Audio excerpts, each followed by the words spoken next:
নমস্কার বন্ধুরা, কাকলির রান্নাঘর উইথ ভিলেজ ফুডে সবাইকে স্বাগত জানিয়ে আজকে আমি আপনাদের সাথে শেয়ার করব সবথেকে সহজ পদ্ধতিতে আটা দিয়ে একদম অনুষ্ঠান বাড়ির মতো নরম তুলতুলে নান রুটির রেসিপি। আর তার সাথে আজকের বানাবো শীতের নতুন আলু দিয়ে নিরামিষ আলুর কষা। তো এই দুটো রেসিপি যদি একসাথে থাকে বাড়ির সবাই ভীষণ খুশি হবে। তো বন্ধুরা, আজকের রেসিপিটা আপনারা প্লিজ প্রথম থেকে শেষ পর্যন্ত দেখতে থাকুন, আশা করছি খুবই ভালো লাগবে। আর যে সকল বন্ধুরা এখনও পর্যন্ত নতুন তারা যদি ইউটিউব থেকে দেখেন তাহলে চ্যানেলটিকে সাবস্ক্রাইব এবং ফেসবুক পেজ থেকে দেখলে পেজটাকে ফলো করে আমার পাশে থাকবেন। তাহলে এখন রান্নাঘরে চলে যাব, আজকে রেসিপিটা শুরু করে ফেলবো। যে দুটো রেসিপি আজ আমি আপনাদের সাথে শেয়ার করব, দুটো রেসিপি কিন্তু খেতে খুবই সুস্বাদু হয়। তাই প্রথমেই আমি এখন নান রুটির জন্য আটাটা মেখে নেব। আর নান রুটি বানানোর এটাই কিন্তু মেন স্টেপ, যেটা হলো আটা মাখা। আটাটা আপনি যত ভালো করে মাখতে পারবেন নান রুটিটা ততটাই কিন্তু পারফেক্ট হবে, তত সুন্দর বলের মতো ফুলবে আর নরম তুলতুলে হবে।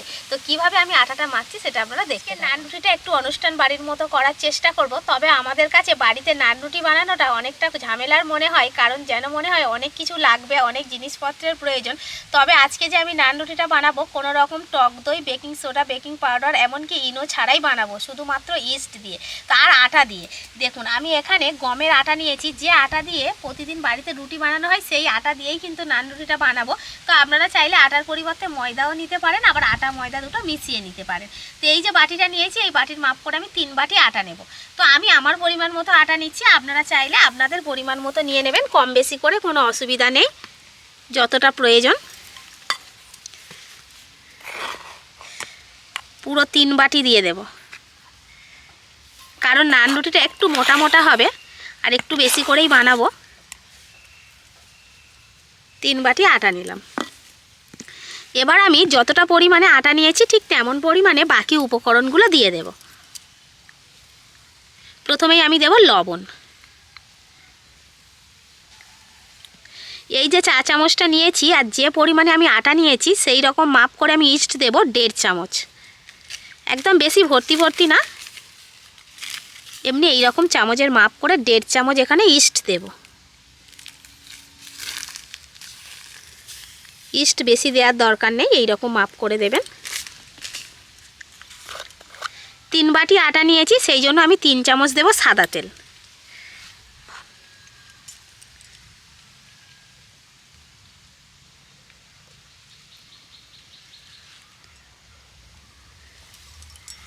আর এখানে 2 চামচ দিয়ে দেব ঘি। ঘিটা দেওয়ার কারণ হলো এই যে ইস্ট দিয়েছি, নান রুটিটার মধ্যে একটু ইস্টের গন্ধ হতে পারে, তার জন্য যদি আমরা একটু ঘি দিয়ে দিই সেক্ষেত্রে কিন্তু আর এই ইস্টের কোনো রকম গন্ধটা থাকবে না।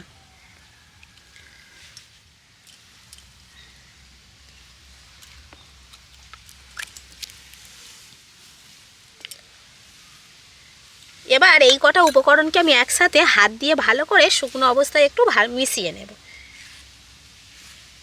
প্রত্যেকটা উপকরণ যেন একে অন্যের সাথে খুব সুন্দরভাবে মিশে যায়, সেই রকমভাবে হাত দিয়ে ভালো করে মিশিয়ে নিতে হবে। শুকনো অবস্থায় সমস্ত উপকরণ একসাথে ভালো করে মিশিয়ে নিয়েছি। এই দেখুন হাতের মধ্যে দলা পাকালে কত সুন্দরভাবে একটা টাইট দলা তৈরি হয়ে যাচ্ছে, আবার ভাঙলে ভেঙে যাচ্ছে। তো এইরকমভাবে মিশিয়ে নিতে হবে। এবার আমি নর্মাল জল দিয়ে এই আটাটাকে মেখে নেব। তো এখানে জলটা গরমও না ঠান্ডাও না, এমনি যেমন নর্মাল জল হয় সেই জল দিয়েই কিন্তু আটা মাখাবো। অল্প অল্প জল দিয়ে একটু ভালো করে কিন্তু হাত দিয়ে দোলে দোলে আটাটাকে মেখে নিতে হবে। আমরা যারা প্রতিনিয়ত বাড়িতে রুটি পরোটা বানাই তাদের কাছে এই কাজটা কিন্তু একদমই কঠিন না, ভীষণই সহজ। আর যারা রান্নায় একেবারে নতুন, কোনো দিনও রুটি বানাননি বা আটা মাখাননি, তারাও দেখে নিন কতটা সহজ।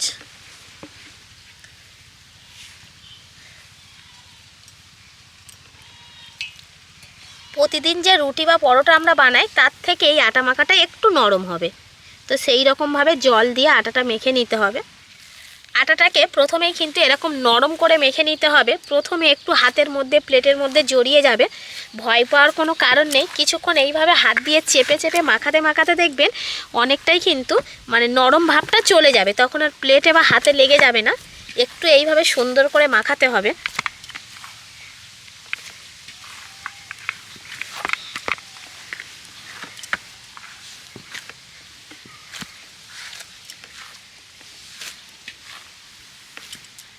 আর আটাটাকে আমি ভালো করে মেখে নিয়েছি।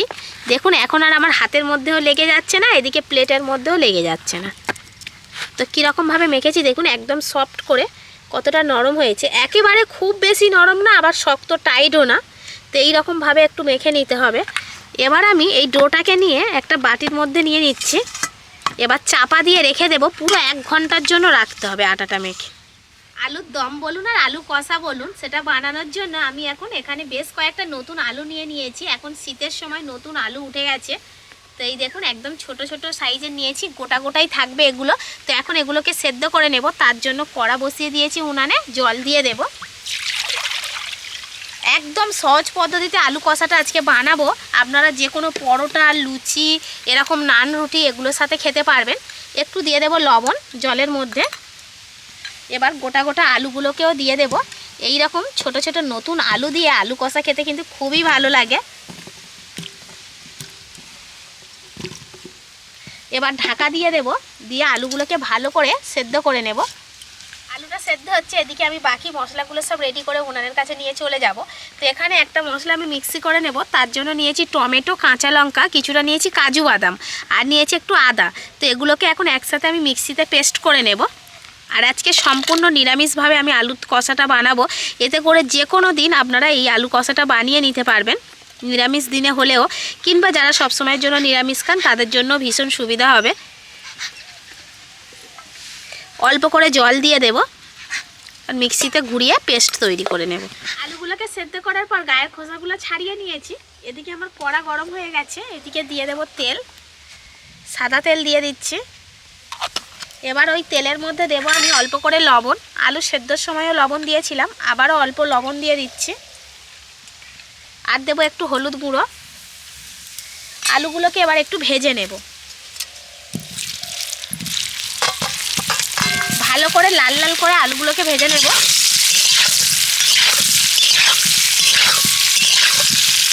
আলুটাকে লাল লাল করে ভেজে নিয়েছি, এবার তুলে নেব।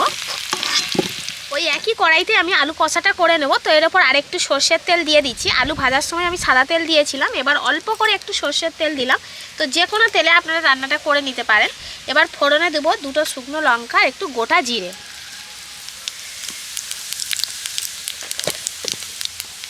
এবার যে মশলাটা আমি পেস্ট করে রেখেছিলাম সেই মশলাটা তেলের মধ্যে দিয়ে দেব।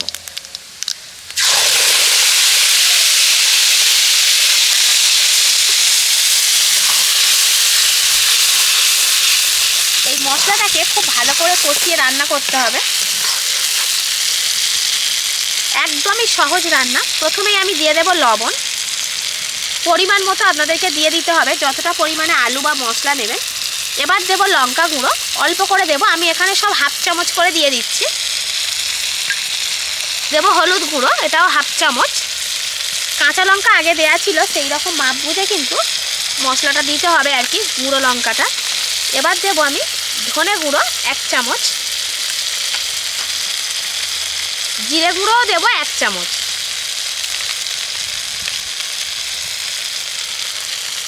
আর দেব সুন্দর একটা রং আসার জন্য কাশ্মীরি লাল লঙ্কার গুঁড়ো 1 চামচ।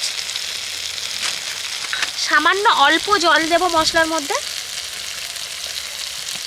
এবার এই পুরো মশলাটা খুব ভালো করে নেড়েচেড়ে সময় নিয়ে কষাবো। উনানের আঁচ কিন্তু আমি কমিয়ে নিয়েছি। তো মশলাটাকে ভালো করে কষিয়ে রান্না করতে হবে। মশলাটাকে আমি সুন্দর করে কষিয়ে নিয়েছি। দেখুন কত সুন্দর একটা কালার চলে এসছে মশলার মধ্যে।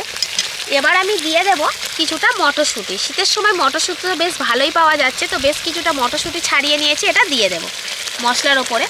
আর এই মটরশুঁটিটা পরেই দেবেন, কারণ প্রথম দিকে দিলে কিন্তু গলে যেত পরে। এবার এর মধ্যে আমি ভেজে রাখা আলুটাও দিয়ে দেব। মশলার সাথে এই আলুটাকেও ভালো করে কষিয়ে নেব। সহজ রান্না হলেও খেতে কিন্তু খুবই সুস্বাদু হয়। আর শীতের সময় যত কম সময়ে ঝটপট কিছু বানিয়ে নেওয়া যায় ততই ভালো।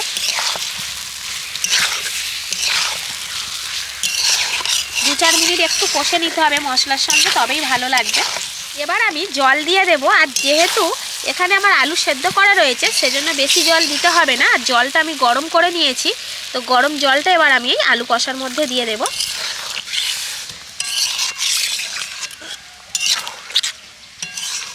খুব বেশি ঝোল থাকবে না এটার মধ্যে। তো এবার আমি চাপা দিয়ে দিচ্ছি, দিয়ে রান্নাটা করে নেব।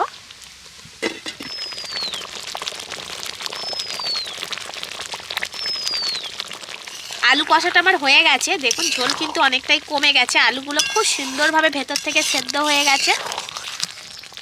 এবার সবশেষে আমি দিয়ে দেবো একটু গরম মশলার গুঁড়ো, হাফ চামচ দিয়ে দিলাম। আর যেহেতু নিরামিষ আলু কষা সেজন্য একটু ঘিও দিয়ে দেব 1 চামচের মতো, একটু নেড়ে দেব। তো সবশেষে শীতের সময় যেটা না দিলে নয় সেটা দিতে হবে এবার ধনে পাতা কুচি। তো এটা চাইলে আপনারা দিতে পারেন যদি কাছে থাকে, নালে নাও দিতে পারেন, দিলে খুবই ভালো লাগবে। তো জাস্ট একবার নেড়ে নেব, নিয়েই আমি এই আলু কষাটা নামিয়ে নেব।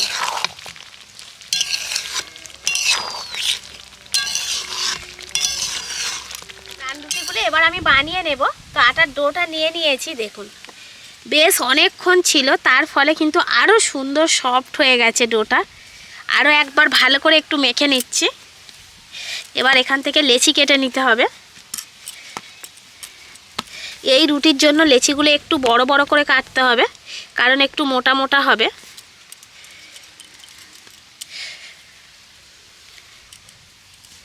লেচিগুলোকে আমি কেটে নিয়েছি। এবার এক একটা লেচির ওপরে আমি এইভাবে আটা ছড়িয়ে দেব, দিয়ে এইভাবে দেখুন দুটো দিকে হাত দিয়ে এইভাবে ঘুরিয়ে লেচিগুলোকে পুরো গোল করে নেব। রুটিটা যেহেতু একেবারে গোল হবে সেজন্য এইভাবে ঘুরিয়ে ঘুরিয়ে রুটিটাকে পুরো গোল করে নিতে হবে, পিছন দিকে টেনে টেনে। লেচি যত গোল হবে এই নান রুটিটাও কিন্তু ততটাই গোল হবে। তো লেচি একদমই গোল হয়ে গেছে। এইভাবে সবগুলো লেচিকে এখন আমি গোল করে নেব। আরও একটা করছি, দেখুন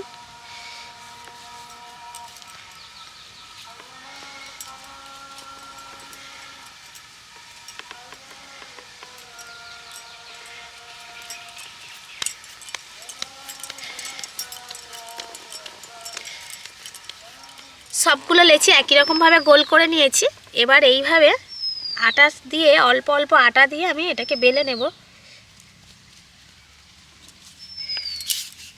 বেলনের সাহায্যে যতটা গোল করে বেলা যায় সেই রকমভাবে রুটিটা বেলে নেব। আর এই রুটিটা খুব বেশি পাতলা হবে না। তো কীরকমভাবে বেলতে হবে আমি দেখাচ্ছি। নিচে আটাটা দিলে কি হবে, এইভাবে রুটিটাকে ঘুরিয়ে ঘুরিয়ে সুন্দর করে বেলা যাবে।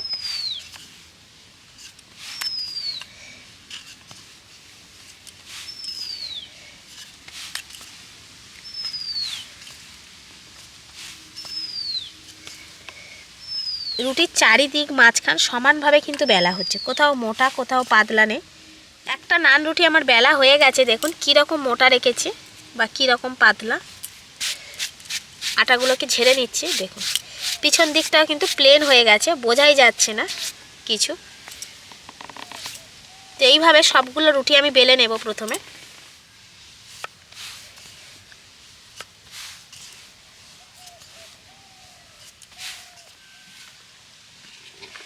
উনান জেলে রুটির তাওয়া বসিয়ে দিয়েছি, এবার রুটিগুলো বানিয়ে নেব। তো প্রথমে একটা নান রুটি আমি নিয়ে নিলাম, তাওয়াতে দিয়ে দেব। তো একটা পিঠ ভালোভাবে সেঁকা হলেই তবে অন্য পিঠে উল্টে দেব। এই পিঠটা হালকা হয়ে গেছে, তো অন্য পিঠে উল্টে দেব। তার আগেই দেখুন রুটির ওপরটা কত সুন্দর একটা ফোলা ভাব চলে এসছে। তো একটা পিঠ সেঁকা হলে অন্য পিঠে উল্টে দিতে হবে। এই দেখুন পিছনে একটা লালচে রং চলে এসছে। তো দুটো দিক কিন্তু খুব ভালোভাবে সেঁকে নিতে হবে। উল্টো পাল্টে দুটো দিকই কিন্তু আমি খুব ভালো করে সেঁকে নিয়েছি। দেখুন আস্তে আস্তে যে ফুলছে রুটিটা, কত সুন্দরভাবে ফোলে। তো এই নান রুটিটা কিন্তু হয়ে গেছে। এবার এটাকে আমি তুলে নেব। পরের রুটিটাও একই রকমভাবে দিয়ে দেব।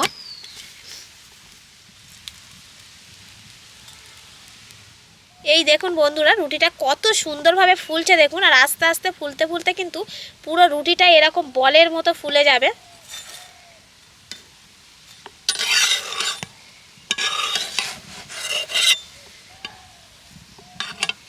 এই রুটিটাও হয়ে গেছে, আমি তুলে নেব।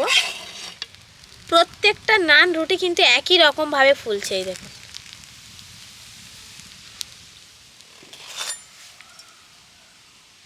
সবগুলো নান রুটি আমি বানিয়ে নিয়েছি, দেখুন কত সুন্দর হয়েছে রুটিগুলো, কতটা পারফেক্ট হয়েছে দেখুন আজকের নান রুটিটা।